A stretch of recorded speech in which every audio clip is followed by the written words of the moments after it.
Everybody thinks that what they work on is a science and it's their job to be rational. In advertising, things can get tested, measured, cross-checked, and applied to different audiences again and again, but advertising is also pretty unpredictable. Speak to any media buyer and they'll tell you exactly the same. This copy was underperforming until I changed just one word. This ad completely bombed until I just flipped the image horizontally. Turns out people prefer the model looking to the left.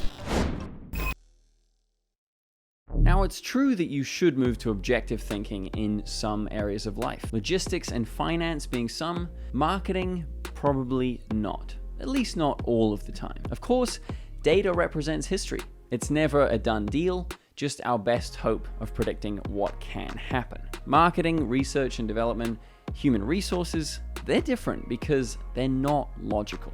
Now, there are two ways to find economic value. You can either find what people want and then deliver it, or find what you can deliver and make people want it. Steve Jobs, ring any bells? When solving problems, nobody asks for psychological innovation, but it can save so much time and money, according to Rory Sutherland. He says, change your perspective. What is the problem we're trying to solve? Changing perspective can give you an advantage. Now, in the context of affiliate marketing, we want to bring in more marketing perspective by bringing in more people. Building out a small, dedicated team of marketers who will advocate for your business provides a bonus customer stream for you, and even if these marketers fall short and don't get the conversions that you desired, they're still bringing brand awareness to your store.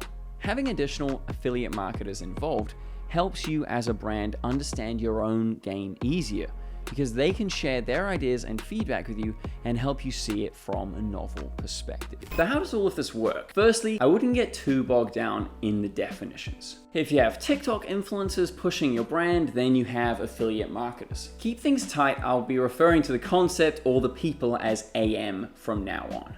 So AM can take two forms: a website disguising as a tool, or a personality, both alerting people to the product or service. Let's take a look at an example.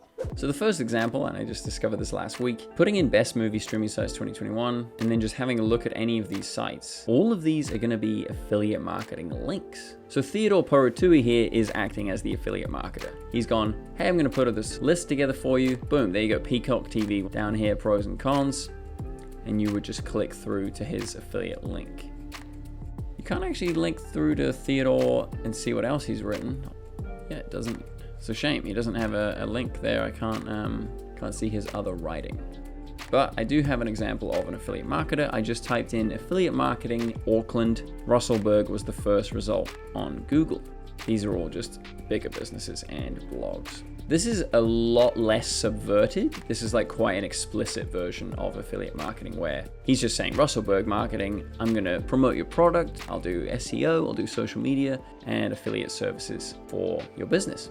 Quite a nice website there. This is obviously quite upfront compared to being an affiliate marketer that's promoting other people's products through the guise of value adding, which we saw in that last blog. Now, from the AM's perspective, this system is great. They get to keep the money even if the person who ordered the product returns that product to your store. So let's flesh out the details of this system. Like any system, you need to implement some Kaizen. And if you don't know what that is, feel free to check out my video on fulfillment in the top right-hand corner. Keep track of the best and worst players in the system, create a referral link for each affiliate marketer, and you can do that inside of Shopify. Segment your affiliates.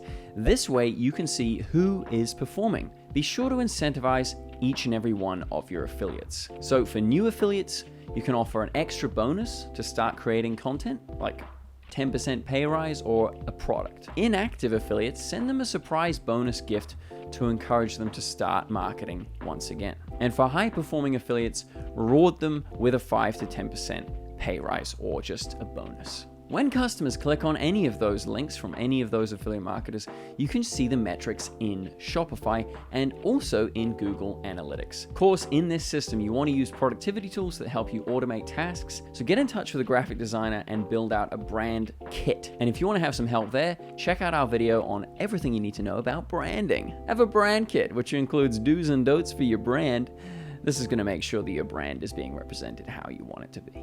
While we're talking about tracking, you can also use affiliately.com to track and maintain your AM program. So ask your affiliates to drop your products on their Instagrams before a certain date, and you can send them the products or you can just pay them. Real quick, I would recommend for this kind of task automation and system building, ClickUp is great. I'm not sponsored, I'm just a passionate user. Speaking of passion, choose affiliates who are passionate about your niche. Let me shed some light on system justification. So under the bias of prospective theory, this is the tendency to defend and bolster the status quo. Existing social, economic, and political arrangements tend to be preferred and alternatives discouraged, sometimes even at the expense of individual and collective self-interest. So AMs are of course going to want to support existing arrangements. In this context, the niche that you're in. As your AMs are going to gravitate towards their own goals, you want to make it easy for them to get behind your own brand vision. Promoting you should be so tightly aligned with their own brand that they would just actually promote you for free and the money is just a bonus. Try to think about it from the AM's perspective. Why would they waste their time spending all of this energy and time helping someone else's products and services when they could just make their own brand? Well, it's low-hanging fruit. You're gonna give them cash straight away in hand right now. But if they're gonna start their own business, it's gonna be more risk for them. So make it easier for the both of you by bringing in AMs who are actually interested in the niche that you're in. Another avenue your store can take is recruiting customers to your AM program. Why would people want to use this?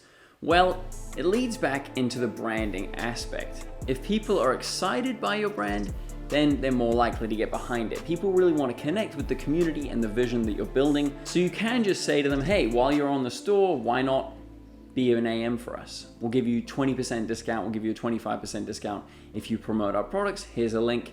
It's low-hanging fruit again. It's nice and easy, but I would recommend not sort of plastering this everywhere. If you've already driven traffic to your store, you just want to get them to buy the product. You don't want to have a massive affiliate program being on the landing page. Just have it somewhere in the footer, or you could have a little pop-up if they've been on the site for a certain amount of time.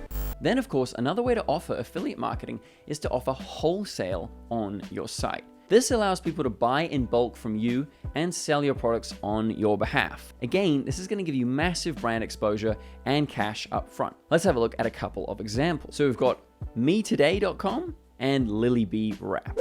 Okay, now let's look at the wholesale examples. So LilyBee Wrap is actually my supplier for my little e-commerce store, Fern City. And the way that I started with LilyBee Wrap is I located this little button here, become a wholesaler. So basically what LilyBee Wrap are asking you to do here is to sign up. You sort of prove to them that you have a store, you tell them a little bit about it, you kind of start a conversation with them. So when I did this about a year ago, I ended up having an email chain with them, and then they give you a login code and they give you a page where you can go to the shop and all of the prices are a little bit lower. A set of 3, for example, was about $12. And that was a really cool way for me to start selling their products. Now, it's not going to be under my product name, it's going to be under theirs. Like all of the little bees wraps come with this LilyBee Wrap branding on them. So I am doing them a massive favor, which is why they make it easy for me to buy them wholesale. Another example here, Me Today. This is actually a little bit easier. You don't have to apply. If we're on wholesale.me today, you would need a login code here. You can sort of see how it's set up. You must log into the wholesale to view this page, and you would just apply for an account there.